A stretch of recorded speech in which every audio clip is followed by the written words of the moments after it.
Hello everyone. Good morning to all. Greetings from Shri Sah Kelkar College Devgad. I am Professor Rashmi Hirlekar and welcome to the session Financial Market.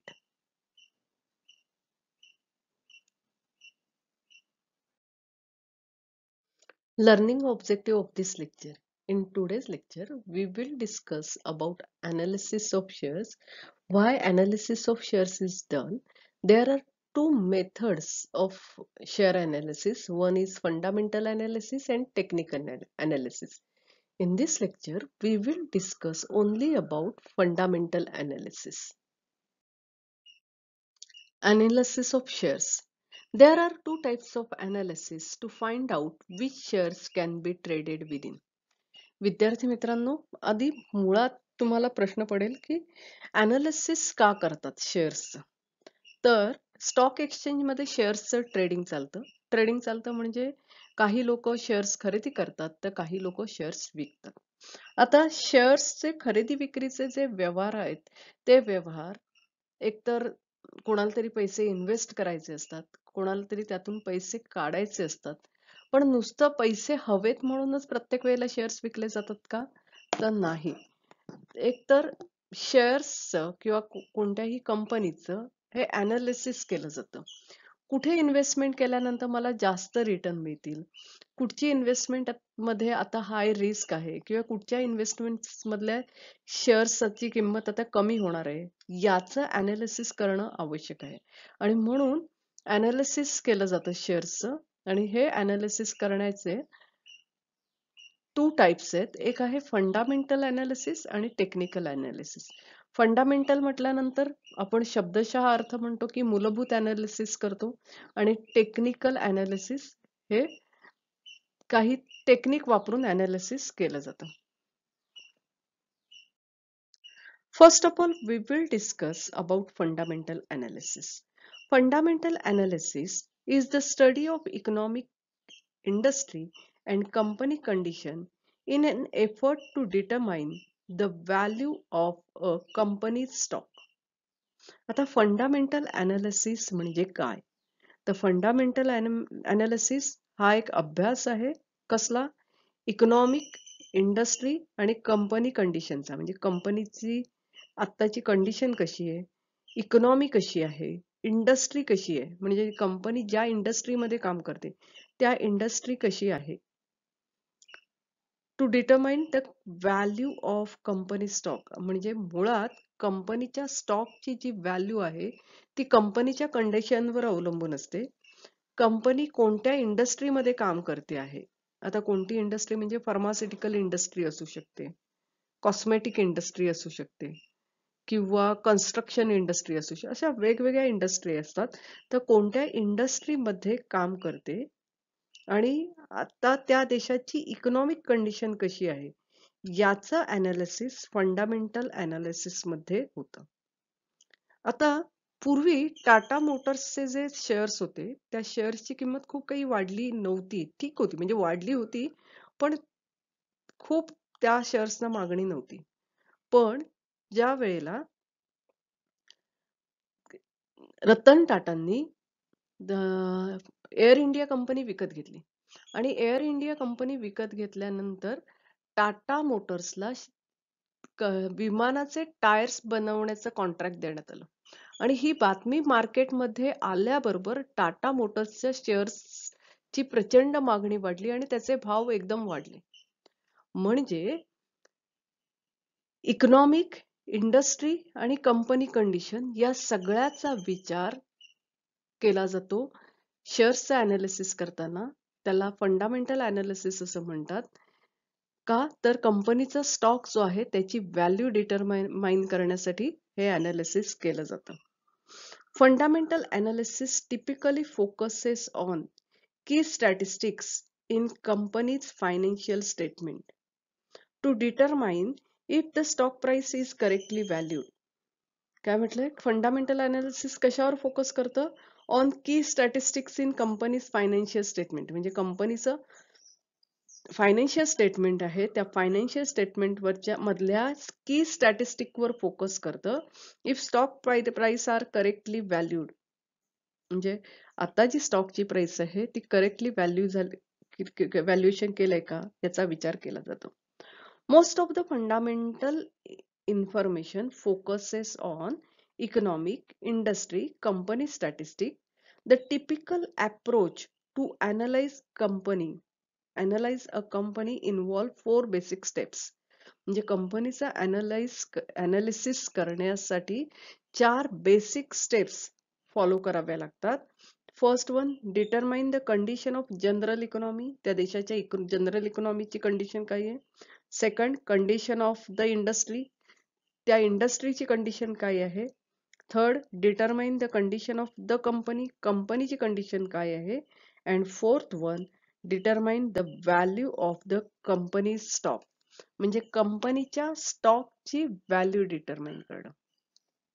विद्यार्थी मित्रांनो, कंपनीच्या स्टॉकची जी value आहे ती value साहजिकच आहे, demand जास्त असेल तर स्टॉकची व्हॅल्यू वाढत जाते. आता हा डिमांड कशावरून, डिमांड एखाद्या कंपनीच्या शेअर्सचे डिमांड का वाढतात, तर ती कंपनी भविष्यात काय काम करणार आहे, भविष्यात तिची प्रगती होणार आहे का, तिची आत्ताची कंडिशन कशी आहे, त्या इंडस्ट्रीला भविष्यात मागणी वाढणार आहे का, इकॉनॉमी कशी आहे, या सगळ्या गोष्टीचा विचार करून त्याचा परिणाम कंपनीच्या शेअर्सच्या मागणीवर होत असतो. विद्यार्थी मित्रांनो, आपण कोरोनाचा काळ बघितला, म्हणजे तो अजूनही चालू आहे. आपण तिसरी वेव्ह येईल किंवा नाही याविषयी अजून काही शास्त्रज्ञांचं हो नाही असं चाललंय. पण या कोरोना कालावधीत आपल्याला काय काय गोष्टी लक्षात आल्या, तर मेडिकल इंडस्ट्री जी होती त्या इंडस्ट्रीला खूप चालना मिळाली. म्हणजे फार्मास्युटिकल सेक्टर जे आहे, तर ती इंडस्ट्री खूप वधारली, कारण औषधांना प्रचंड मागणी निर्माण झाली. मधला काळ असा होता की मधल्या काळात बऱ्याच औषधांचे साठे हे नाहीसे झाले होते किंवा तुटवडे निर्माण झाले होते. मग यामध्ये एकतर अस्तालीनचे स्प्रे होते असतील, कारण कोरोना झालेल्या लोकांना श्वासोच्छवासासाठी त्रास होत होता, त्यामुळे अस्तालीनचे स्प्रे, आयुर्वेदिक काही औषधं, उदाहरणार्थ समजा आपण गिलोय घनवटी सारखी औषधं असतील, त्याच्यानंतर बरंच असं काही गोष्टी होत्या की ज्या त्या ताप येणं किंवा काही जी काही लक्षणं होती यामध्ये लागत होतं, तर ही औषधांचा तुटवडा निर्माण झाला होता. साहजिकच या इंडस्ट्री, दुसरं आणखीन एक इंडस्ट्री कोणती, तर सॅनिटायझर. यापूर्वी आपण कधीतरी हाताला सॅनिटायझर लावून फिरत होतो का, तर सॅनिटायझर करणाऱ्या सगळ्या ज्या इंडस्ट्र्या होत्या तर त्या प्रॉफिटमध्ये आल्या. तर हा जो सगळा अभ्यास आहे की एखादी बातमी काय येते आणि त्याचा त्या इंडस्ट्रीवर, इकॉनॉमीवर, कंपनीवर काय परिणाम होणार आहे याचा विचार फंडामेंटल अनालिसिस मध्ये केला जातो. आता फंडामेंटल अनालिसिस मध्ये इकॉनॉमिक अनालिसिस केलं जातं, इंडस्ट्रियल अनालिसिस केलं जातं, कंपनीचं केलं जातं अनालिसिस, नेट प्रॉफिट मार्जिनचा विचार केला जातो, बुक व्हॅल्यू पर शेअरचा विचार केला जातो, करंट रेशिओ, डेप्ट ratio, inventory turnover, stock price valuation, या 9 गोष्टींचा विचार फंडामेंटल अनालिसिस मध्ये केलं जातं किंवा या 9 गोष्टींचं अनालिसिस फंडामेंटल अनालिसिस मध्ये केलं जातं. आपण वन बाय वन या सगळ्याविषयी आता विचार करणार आहोत. First one, economic analysis. Economy is studied to determine the overall conditions are good for the stock market. आता ओव्हरऑल कंडिशन चांगली आहे का याचा विचार इकॉनॉमी अनालिसिस मध्ये केला जातो. इज द इन्फ्लेशन कन्सर्न, म्हणजे इन्फ्लेशन हे जनरली असतंच, पण मोठ्या प्रमाणावर इन्फ्लेशन वाढते का हे काळजीचं एक कारण आहे का. Are interest rate likely to rise or fall, व्याजदर वाढणार आहेत की कमी होणार आहेत. आर कन्झ्युमर स्पेंडिंग, कस्टमर खर्च करत आहेत का. Is the trade balance favourable, देशाचं ट्रेड बॅलन्स ऑफ पेमेंट जे आहे ते फेवरेबल आहे का. Is the money supply expanding or contracting, money supply वाढतोय का इकॉनॉमी मधला की कमी होतोय. These are the just some of the questions that fundamental analysts would ask to determine if the economic condition are right for the stock market. म्हणजे stock मार्केटसाठी economic conditions right आहेत का याचा विचार इथे केला जातो. Second, industry analysis. The company's industry obviously influences the outlook for the company. बघा काय म्हटलं की कंपनीची जी इंडस्ट्री आहे ती इंडस्ट्री साहजिकच कंपनीवर इन्फ्लुएन्स करत असते. Outlook of the company. Even the best stock can post mediocre mediocre returns if there are they are in industry that is struggling. म्हणजे समजा एखादी इंडस्ट्री स्ट्रगलिंग इंडस्ट्री आहे, म्हणजे ती इंडस्ट्री चांगल्या प्रकारे नाही चालली आहे, तर ती स्ट्रगलिंग इंडस्ट्री आहे. त्याच्यामध्ये एखाद्या कंपनीचा बेस्ट स्टॉक जरी असेल तरी त्याच्यातनं रिटर्न जे आहेत ते आपल्याला सामान्य रिटर्न मिळतात. बघा, best stock can post mediocre returns if they are in industry that is struggling. It is often said that weak stock in strong industry is preferable to strong stock in weak industry. बघा असं एक म्हटलं जातं की stock weak असला आणि तो weak stock strong industry मधला असला तरी प्रेफरेबल आहे का, तर इंडस्ट्रीचा परिणाम त्या स्टॉकवर होत असतो. पण स्ट्रॉंग स्टॉक असेल पण इंडस्ट्री वीक असेल तर स्टॉक त्या इंडस्ट्रीचा परिणाम स्टॉकवर होतो. आणि म्हणून इंडस्ट्री अनालिसिस किंवा इंडस्ट्रियल अनालिसिस महत्वाचं आहे. Third one, company analysis. After determining economic and industry condition, the company itself is analyzed to determine its financial health. म्हणजे कंपनीचं अनालिसिस केलं जातं. This is usually done by studying the company's financial statement. आणि हे कंपनीचं financial स्टेटमेंटचा अभ्यास करून केलं जातं. From this statement number of useful ratios can be calculated. अनेक रेशियो कॅल्क्युलेट केले जातात. The ratio fall under 5 main categories. आता हे जे रेशियो कोणते कॅल्क्युलेट केले जातात त्याच्या 5 मेन कॅटेगरी येतात. First one profitability, second one price liquidity, third one leverages, fourth one efficiency. बघा, प्रॉफिटेबिलिटी, प्राइस ही दुसरी कॅटेगरी आहे, लिक्विडिटी तिसरी कॅटेगरी, लिव्हरेज आणि efficiency. When performing ratio analysis on a company, the ratio should be compared to companies within same or similar industry to get feel for what is considered normal. बघा काय म्हटलंय, when performing ratio analysis on a company, कंपनीचा ratio analysis perform करत असताना ratio should be compared to other companies. Other company बरोबर रेशिओची तुलना केली जाते within same or similar industry to get feel for what is normal, what is considered normal. At least one popular ratio from each category is shown below. आता हे जे पुढे दिलेले आहेत, net profit margin, book value shares, current ratio, डेप्ट ratio, हे ratio दिलेले आहेत. हे फंडामेंटल अनालिसिसचे भाग नाहीत. मुळात मेन फंडामेंटल अनालिसिस म्हणजे इकॉनॉमिक अनालिसिस केलं जातं, इंडस्ट्रियल अनालिसिस केलं जातं आणि कंपनी अनालिसिस केलं जातं. आता कंपनी अनालिसिस मध्ये कोणतं कोणतं केलं जातं, तर त्यातलं पहिलं आहे net profit margin. A company's net profit margin is a profitability ratio calculated by dividing net income by total sales.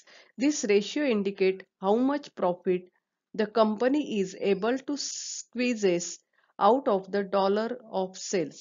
For example, net profit margin of 30% indicates that 0.30 dollar for every $1 in sales is realized as profit.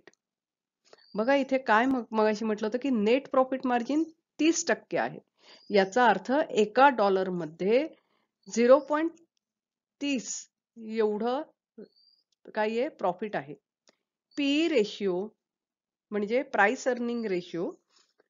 PE ratio is a price ratio calculated by dividing securities current stock price by the previous 4 quarters earning per share.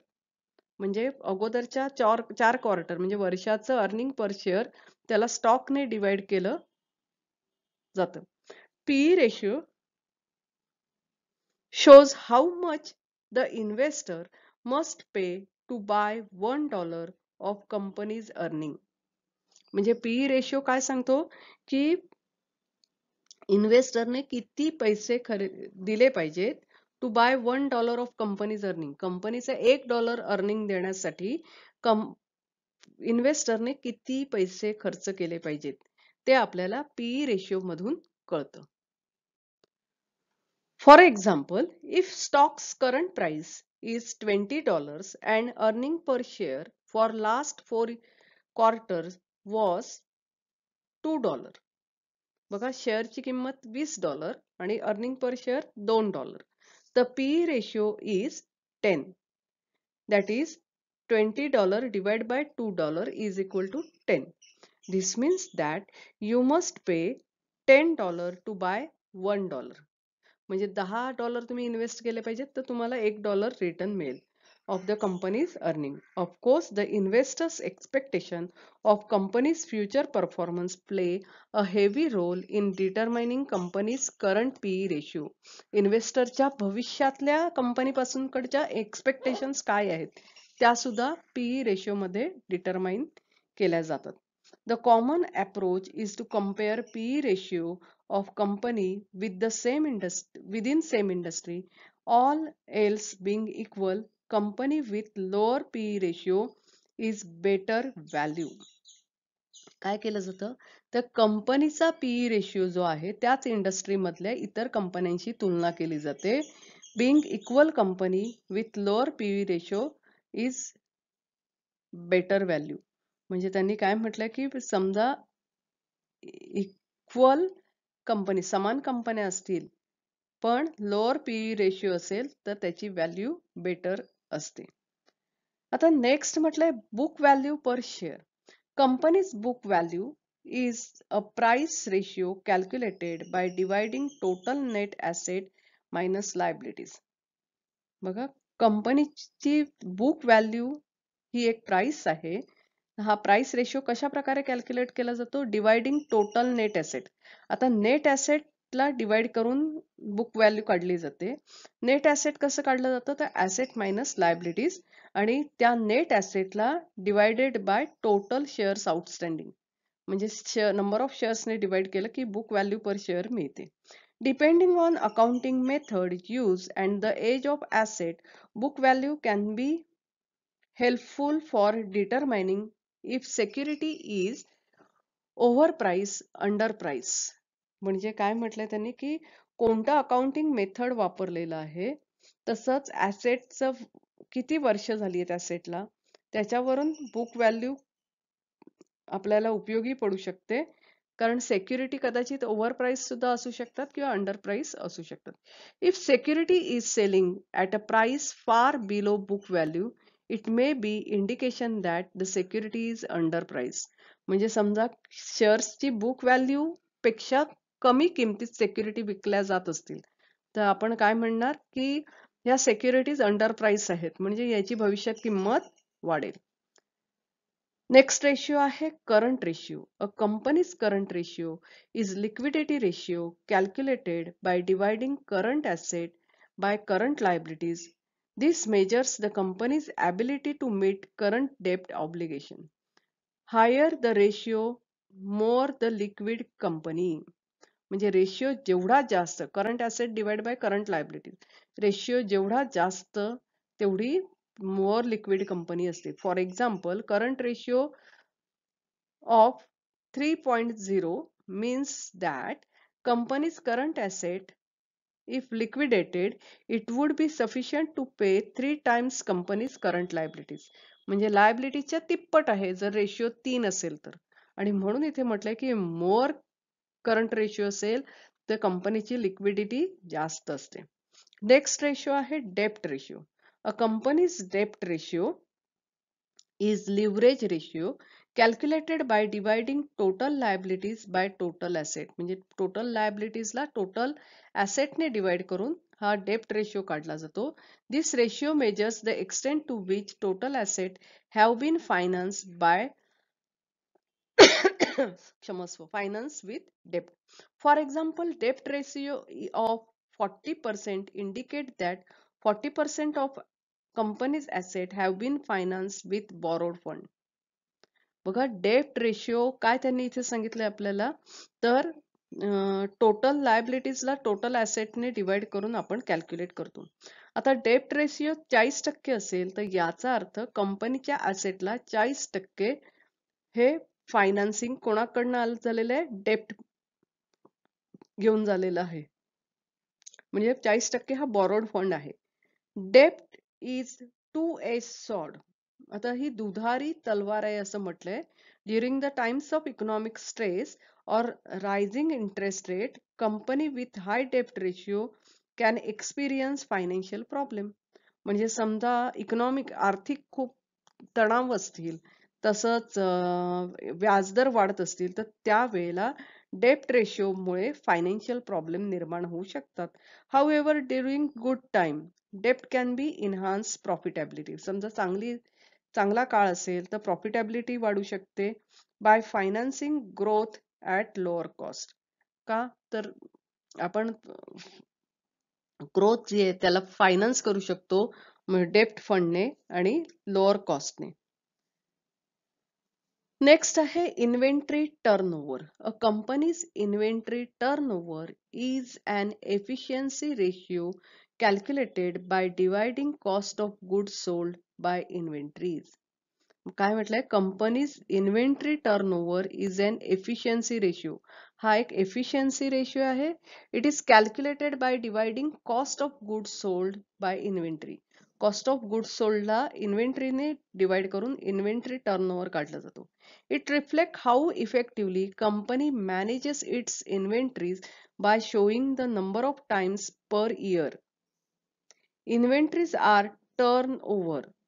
Of course, this type of ratio is highly dependent on industry. A grocery store chain will have much higher turnover than commercial aeroplane manufacturer.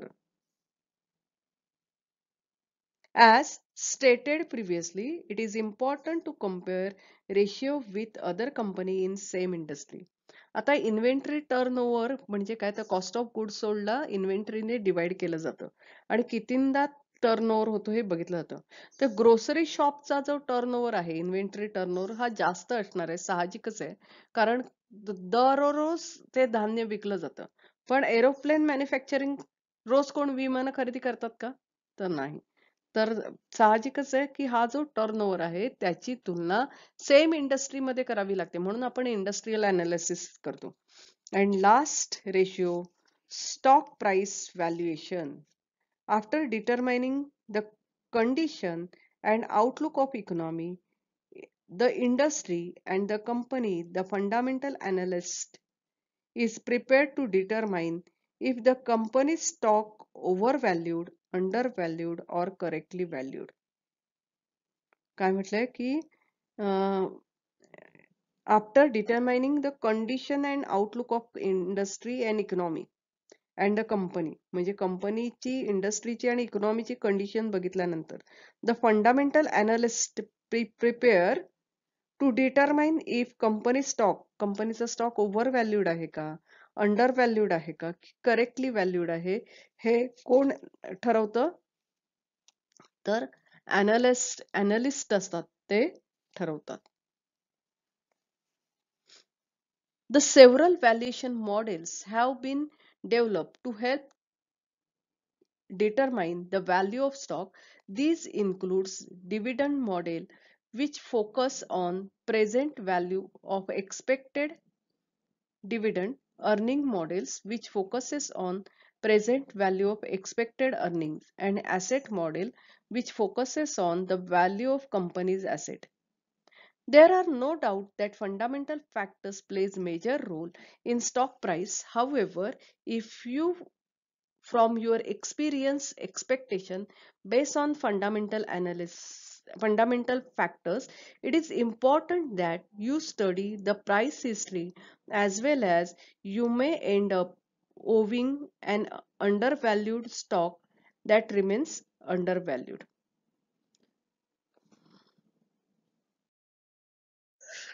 There are two types of share analysis. First one is fundamental analysis and technical analysis. In today's lecture, we have discussed about fundamental analysis. In next lecture, we will discuss about technical analysis. Till then, thank you and happy learning to you.